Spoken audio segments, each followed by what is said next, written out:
시스라가 걸어서 도망하여 겐 사람 헤벨의 아내 야엘의 장막에 이르렀으니 이는 하솔 왕 야빈과 겐 사람 헤벨의 집 사이에는 화평이 있음이라. 야엘이 나가 시스라를 영접하며 그에게 말하되 나의 주여 들어오소서. 내게로 들어오시고 두려워하지 마소서. 그가 그 장막에 들어가니 야엘이 이불로 그를 덮으니라. 시스라가 그에게 말하되 청하노니 내게 물을 조금 마시게 하라. 내가 목이 마르다. 하매 우유 부대를 열어 그에게 마시게 하고 그를 덮으니 그가 또 이르되 장막물에 섰다가 만일 사람이 와서 내게 묻기를 여기 어떤 사람이 있느냐 하거든 너는 없다 하라. 하고 그가 깊이 잠드니 헤벨의 아내 야엘이 장막 말뚝을 가지고 손에 방망이를 들고 그에게로 가만히 가서 말뚝을 그의 관자놀이에 박으매 말뚝이 꿰뚫고 땅에 박히니 그가 기절하여 죽으니라. 바락이 시스라를 추격할 때에 야엘이 나가서 그를 맞아 그에게 이르되 오라, 내가 찾는 그 사람을 내가 내게 보이리라. 바락이 그에게 들어가 보니 시스라가 엎드러져 죽었고 말뚝이 그의 관자놀이에 박혔더라. 이와 같이 이날에 하나님이 가나안 왕 야빈을 이스라엘 자손 앞에 굴복하게 하신지라. 이스라엘 자손의 손이 가나안 왕 야빈을 점점 더 눌러서 마침내 가나안 왕 야빈을 진멸하였더라. 오늘은 하나님 백으로 세상 살아가기라는 제목으로 함께 은혜 나누기 원합니다.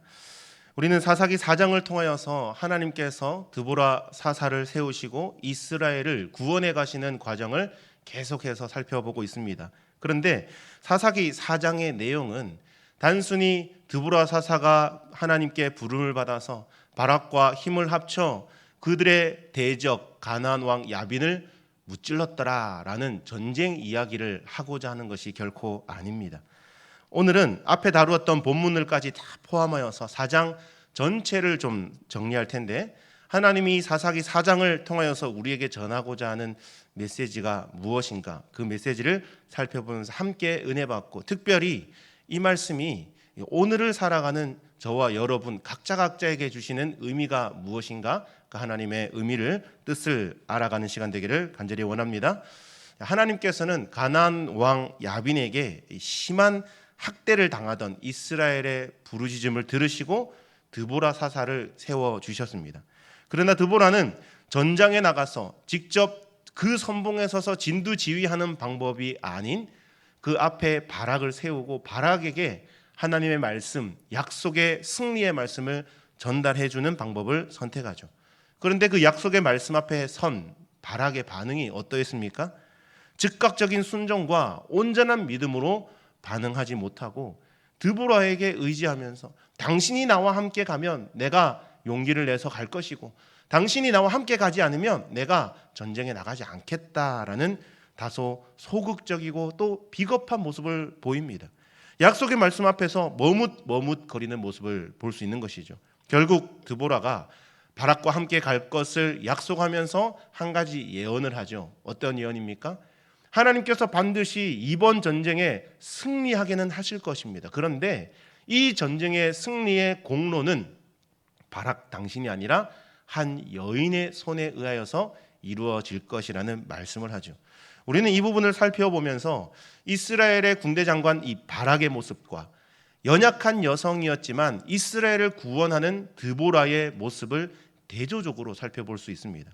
당시 문화적으로나 환경적으로나 이 두 사람을 놓고 봤을 때 누가 봐도 갑에 해당되고 누가 봐도 더 강자라고 여겨지는 사람이 누구겠습니까? 바로 군대 장관 바락일 것입니다.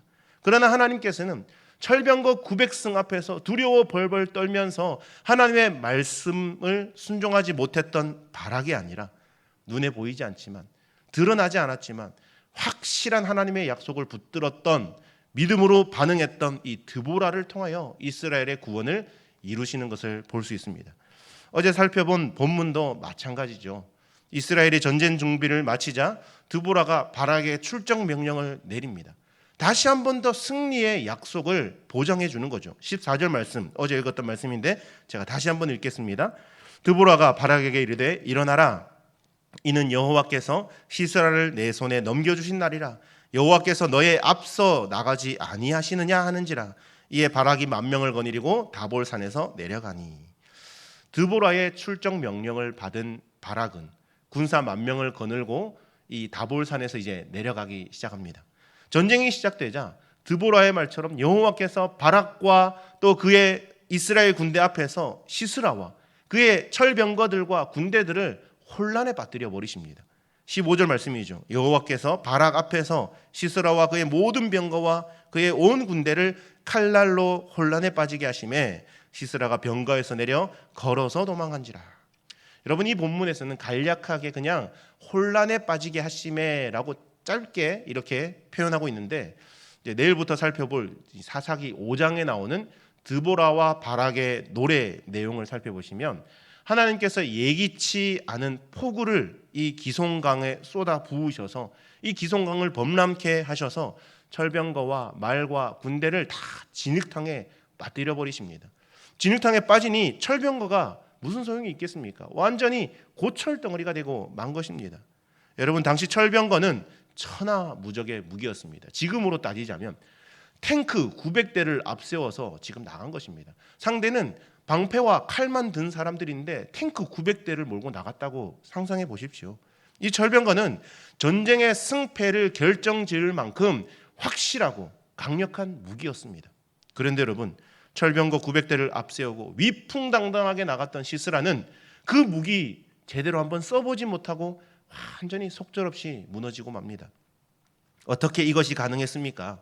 하나님께서 하늘에서 엄청난 폭우를 내리시니까 땅이 진흙탕으로 변하면서 철병거가 빠져나오지 못하는 것입니다. 여기에 급류까지 더해지니까 완전히 속수무책인 것이죠. 바락은 이와 같은 하나님의 크고 놀라운 계획을 바라볼 수 있는 영적인 눈이 없었습니다. 그랬으니 주저주저하고 머뭇거렸던 것이죠. 그저 눈에 보이는 저 철병거, 무시무시한 우리나라에는 없는 신식 무기, 그게 두려워서 벌벌 떨었던 것입니다. 그러나 드보라는 어떻습니까? 하나님의 능력을 믿었고 하나님의 약속을 붙들었던 자였습니다. 주 안에 사랑하는 여러분, 하나님은 두려움의 대상이었던 철병거 900승을 전혀 쓸모없는 고철덩어리로 만들어버리시는 전능하신 하나님이신 줄 믿습니다. 따라서 우리가 세상을 살아가면서 만나게 되는 여러 가지 유형의 철병거들 앞에 주눅들지 마시기를 바랍니다. 내 손에 있는 것과 상대방이 가진 그 철병거를 비교하면서 자격지심이나 상대적 박탈감을 느끼면서 주눅들고 비교하면서 겁먹을 필요가 전혀 없습니다. 비록 내가 가진 것이 부족해 보이고 연약해 보인다 할지라도 하나님을 믿는 믿음이 나에게 있다면, 또 어떤 상황에서도 승리케 하실 하나님만을 의지한다면 하나님께서 분명히 승리케 하실 줄 믿습니다. 사사기 4장은 계속해서 이 영적 원리를 설명하기 위하여서 새로운 인물을 등장시키고 또 새로운 사건을 소개하는 것입니다. 오늘 본문 내용도 마찬가지입니다. 바로 이러한 사실을 증명하기 위하여서 가나안의 용맹한 장수 시스라가 연약한 여성이었던 야엘에게 비참하게 죽임 당하는 것을 대조적으로 보여주는 것이죠. 강한 것이 약한 것에게 지는 것입니다. 오늘 읽은 본문을 보시면 고철 덩어리가 된 철병거를 이제 다 버리고 전쟁터에서 막 이제 맨발로 도망한 시스라가 어디를 방문하게 됩니까? 헤벨의 아내 야엘의 장막에 찾아가게 됩니다. 그가 헤벨에게 온 것에 대해서 성경이 어떻게 설명하고 있냐면 17절을 보시면, 오늘 읽은 17절 말씀을 보시면 중간 이후에 보시면 하설 왕 야빈과 겐 사람 헤벨의 집 사이에는 무엇이 있었다고 합니까? 화평이 있었다라고 합니다. 쉽게 말해서 서로 정치적인 우호적인 관계였다는 것입니다. 동맹 관계를 맺었다는 거죠. 서로 공격하지 않고 서로 침범하지 않는 우호적인 관계였습니다.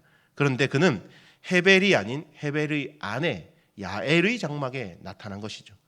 야엘은 오늘 이 시스라가 오는 것을 알고 나가서 맞이하면서 자신의 장막으로 들어올 것을 간곡하게 요청합니다. 18절 말씀 우리 함께 읽어볼까요? 18절 시작. 야엘이 나가 시스라를 영접하며 그에게 말하되 나의 주여 들어오소서, 내게로 들어오시고 두려워하지 마소서 하매 그가 그 장막에 들어가니 야엘이 이불로 그를 덮으니라. 아멘. 여러분, 성경을 읽을 때는 상상의 나래를 좀 펼쳐볼 필요가 있습니다. 오늘 이 상황을 한번 상상해 보십시오.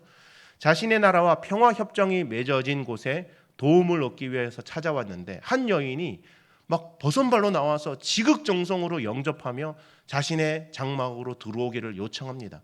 누가 이런 상황에서 그 여인을 경계하고 의심하겠습니까? 이제 긴장의 끈을 풀어버린 시스라는 야엘에게 목이 마르니 물을 한 잔 달라는 요청을 합니다. 그런데 야엘은 물보다 더 귀한 우유를 제공합니다. 여기에서 아마 시스라는 완전한 확신을 느꼈으리라고 생각이 됩니다. 마음의 평안을 느낀 시스라는 그 우유를 받아 마시고 긴장이 풀리기도 했고, 또 전쟁터에서 도망쳐 오느라 얼마나 달렸던지 얼마나 육신이 피곤하겠습니까? 그래서 금방 깊은 잠에 빠져들고 맙니다. 그때 야엘이 장막 말뚝과 방망이를 들고 시스라에게 조용히 다가가서 그때 그 관자놀이에 그 장막을 박아 넣으면서 모든 사건이 끝나버리죠. 이로써 이 사사기 4장 9절에 드보라가 이미 앞서 예언했던, 바락에게 얘기했던 그 예언, 당신에 의해서 아니라 한 여인을 시스라를 한 여인의 손에 팔 것이다, 이 예언이 바로 성취가 된 것이죠. 여러분, 야엘은 아주 평범한 여인입니다. 그냥 지금으로 말하면 가정주부입니다. 그런데 용맹한 군대 장관 시스라가 900대의 철병거를 거닐며 승승장구했던 그가 이 평범한 여인의 손에 죽게 될 줄이야 누가 상상을 했겠습니까? 우리는 이 사건을 통하여 또 한 번 깨닫는 사실이 있습니다. 모든 전쟁은 여호와 하나님께 달려 있다는 영적 전투의 원리입니다. 아무리 좋은 무기를 보유하고 있다 하더라도, 아무리 병법이 좋고 아무리 전쟁에 능한 경험이 많다 하더라도 모든 전쟁의 승패는 오직 여호와 하나님에게 있다는 사실을 이 야엘이라는 연약한 여인을 통하여 보여주신 것입니다. 주 안에 사랑하는 여러분, 우리가 세상을 살아가다 보면 우리로 하여금 주눅들게 하는 것들이 꽤 많습니다. 나보다 많이 배워서, 나보다 학식이 높은 사람, 학벌이 좋은 사람, 나보다 가진 소유가 더 많아서 더 풍성하고 부유한 사람, 소위 말해서 나보다 스펙이 더 많은 사람, 더 좋은 사람들로 인하여서 주눅들고 기죽을 때가 있습니다. 어쩌면 이것들이 철병거 900승을 모는 시스라 앞에 선 바락과 이스라엘의 마음과 생각이 마음이었지 않을까요? 그러나 하나님께서 이스라엘과 함께 하시자 그 모든 것들이 아무 쓸모없는 한순간의 고철 덩어리가 되어버리고 용맹한 군대 장관 시스라가 평범한 한 여인의 손에 비참하게 죽는 꼴이 되는 것을 보게 됩니다. 저 안에 사랑하는 여러분, 우리의 자랑은 오직 하나님 한 분이신 줄 믿습니다. 또 우리가 붙들고 의지해야 될 분 역시 하나님 한 분인 줄 믿습니다. 속된 표현으로 이해하고 들으십시오. 하나님 백으로 살아가야 될 줄로 믿습니다. 우리는 세상 백을 의지해서는 안 됩니다. 세상의 스펙이나 명예나 부요함이나 이런 눈에 보이는 것들에 기죽고 주눅들고 위축되는 것이 아니라 오늘 하루도 하나님의 자녀로서 하나님 백 믿고 어깨 펴고 가슴 펴고 당당하게 승리하게 되시는 우리 모든 창엘의 성도들 되기를 주의 이름으로 간절히 축원합니다. 제가 말씀을 기억하며 기도하겠습니다. 하나님, 바락처럼 하나님의 약속의 말씀 앞에서 주저하고 머뭇거리는 자가 아니라, 또 시스라처럼 900대 철병거 믿고 교만에 빠지는 자들이 아니라, 비록 연약한 여인들이었지만 주를 경외함으로 용기 내어 주님 앞에 자신의 삶을 드렸던 드보라처럼 또 야엘처럼 살게 하여 주옵소서. 세상 권세 두려워하지 않고 오직 하나님 백 믿고 당당하게 살아가게 해달라고 또 주님의 이름을 한번 부르고 간절히 기도하겠습니다.